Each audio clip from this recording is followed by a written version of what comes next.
الحمد لله وحده والصلاة والسلام على من لا نبي بعده أما بعد فأعوذ بالله من الشيطان الرجيم بسم الله الرحمن الرحيم وجعلنا نومكم سباتا صدق اللہ العظیم.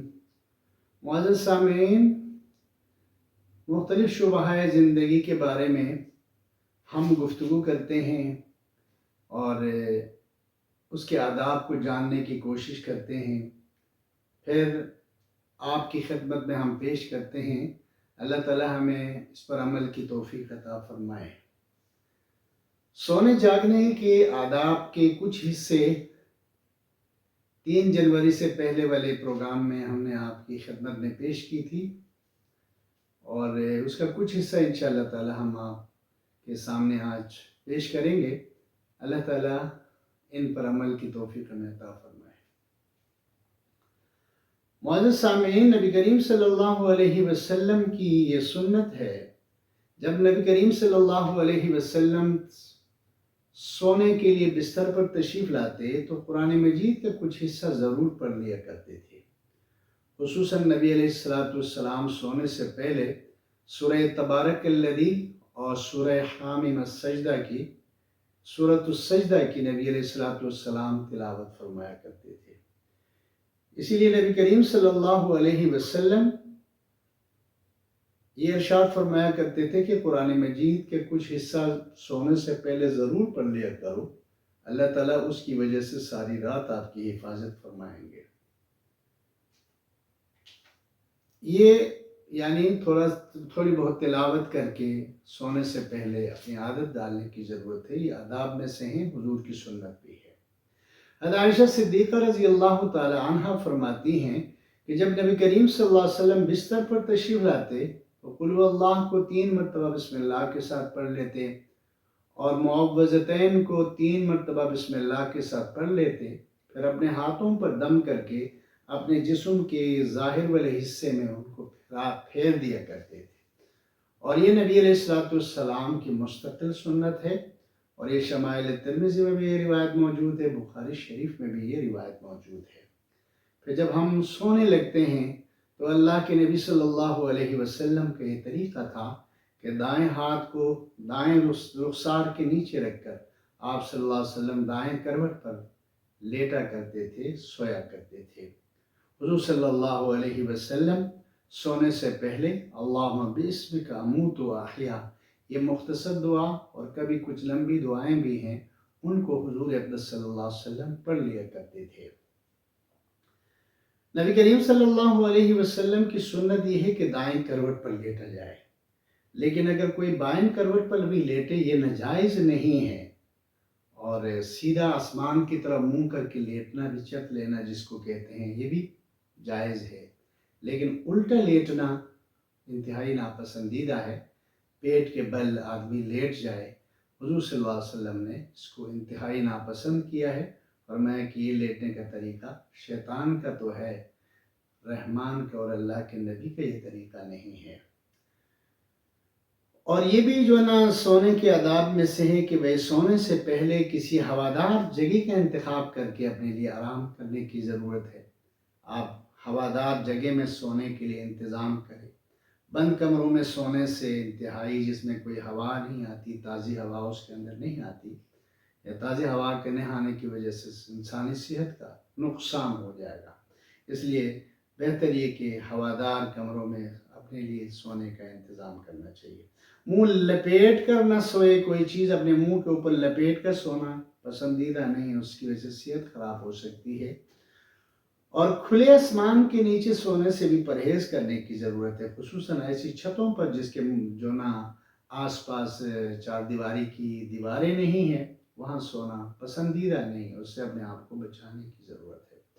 اگر سردی ہے، سردی میں جب آپ سونے لگتے ہیں تو بہتر یہ ہے کہ کمرے میں اگر انگیٹھی ہے جلا کر نہ سوئے، اور لالٹین ہے، گیس کے ہیٹر ہیں یا جو نا بجلی کے ہیٹر ہیں تو ان کو چلا کر ان کو لگا کر سونا پسندیدہ نہیں. اس کی وجہ سے بعض مرتبہ سانس کے مسائل اور یہاں تک کہ بعض مرتبہ انسان کو اس کی وجہ سے جان سے ہاتھ دھونا پڑتا ہے، نقصان اٹھانا پڑتا ہے. سونے سے پہلے کی مختلف دعائیں ہیں، اور حضور صلی اللہ علیہ وسلم کی پسندیدہ دعا اللہم باسمک اموت و احیا، اے اللہ میں تیرے نام کے ساتھ موت کی آغوش میں چلا جاتا ہوں، اور تیرے نام کے ساتھ یا اللہ میں جیتا ہوں۔ اور یہ تہجد کی نیت کر کے سونا بھی سنت ہے۔ رات کے آخری حصے میں یعنی صبح صادق کے قریب حصے میں انسان اگر اٹھنے کو عادت ڈالے تو یہ انسان کی تربیت میں، اس کے نفس کو بنانے میں اس کا بڑا عمل دخل ہے۔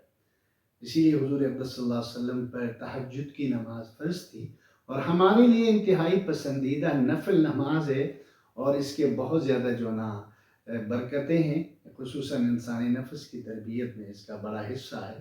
رات کے آخری وقت میں جب انسان اٹھ کر اللہ سے ہم کلام ہوتا ہے دعا کی شکل میں، ذکر و اذکار کی شکل میں، تو اللہ بہت زیادہ خوش ہو جاتے ہیں۔ صبح جب انسان کی آنکھ کھلے، بیدار ہو جائے، تو الحمدللہ الذی احیانا بعد ما اماتنا والیہ النشور، یہ دعا حضور صلی اللہ علیہ وسلم رات کو بیدار ہو کر پڑھ لیا کرتے تھے۔ اس کو پڑھنا بھی خیر و برکت کا ذریعہ ہے۔ انسان سونے کے بعد مختلف قسم کے خواب آتے ہیں۔ کچھ خواب شیطان کی طرف سے آتے ہیں، کچھ خواب انسان کے نفس دن کے وقت جو مختلف کاموں میں مشغول ہوتا ہے وہ رات کو اس کو نظر آتے ہیں، اور کچھ خواب ایسے ہوتے ہیں جو رات کے آخری حصے میں تہجد کے وقت آتے ہیں۔ ان خوابوں میں اچھے خواب بھی ہوتے ہیں، ان خوابوں میں برے خواب بھی ہوتے ہیں۔ اچھے خواب سے مراد یہ کہ کسی آپ کو کوئی بشارت اس میں دی جاتی ہے، برے خواب سے مراد یہ کہ آپ کو کسی چیز سے ڈرایا جاتا ہے۔ تو اگر آپ کو آخری حصے میں کوئی خواب آ جائے تو اس کا ان لوگوں کے سامنے ذکر کریں جو خواب کی تعبیر کو جانتے ہیں اور آپ کے ساتھ مخلص ہیں، ہمدرد ہیں، آپ کے لیے اچھی تعبیر کرنے والے ہوں۔ خواب کی جو پہلی تعبیر ہوتی ہے وہ مکمل ہوتی ہے اور وہ پوری ہو جاتی ہے۔ اس لیے عقل مند لوگوں کے سامنے خوابوں کا ذکر کرنے کی ضرورت ہے۔ کم عقل بیوقوف لوگوں کو اپنے خواب بتانے سے منع کیا گیا ہے۔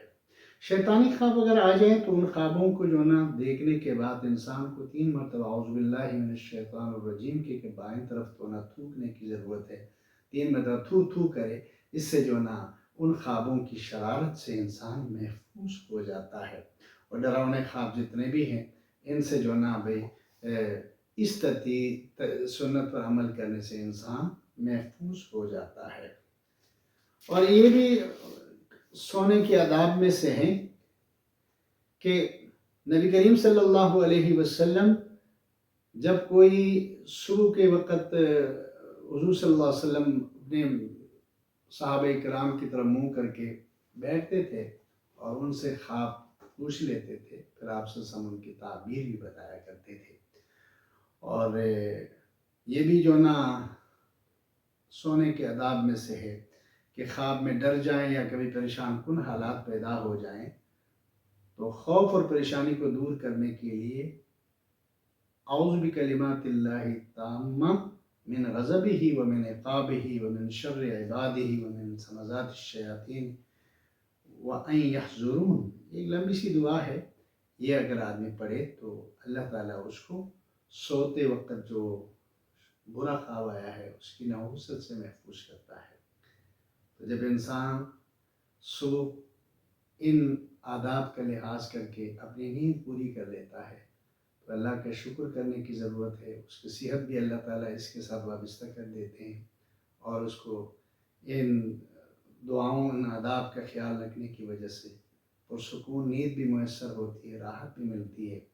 اللہ تعالیٰ ان باتوں پر ہمیں عمل کی توفیق عطا فرمائے۔ وآخر دعوانا ان الحمد للہ رب العالمین۔